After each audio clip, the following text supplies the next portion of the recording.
chẳng tiện cơ nhưng mà nó chẳng tiện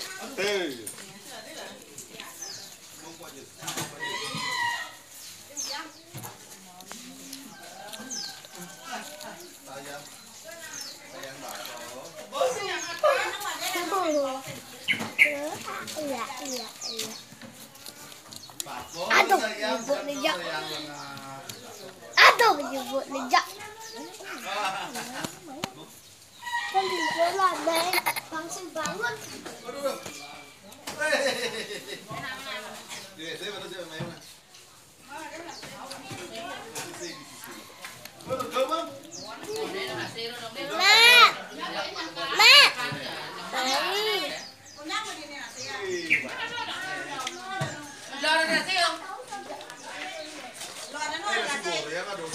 Tengok makan bang, mana bang membas?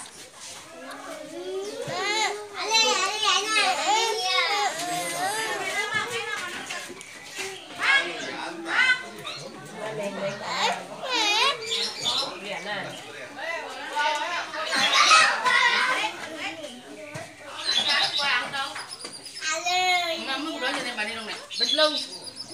Beli mau? Beli mau? Belum udah kan? Bentak ah? Con bị nhớt, nhà nan, con bị nhớt nhà nan.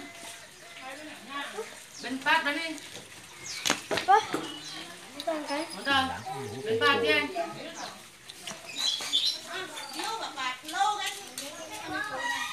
Đúng ngàn. Đúng ngàn.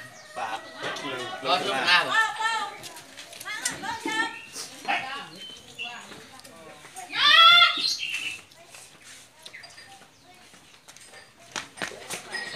Gắn một lông tê qua đây nè.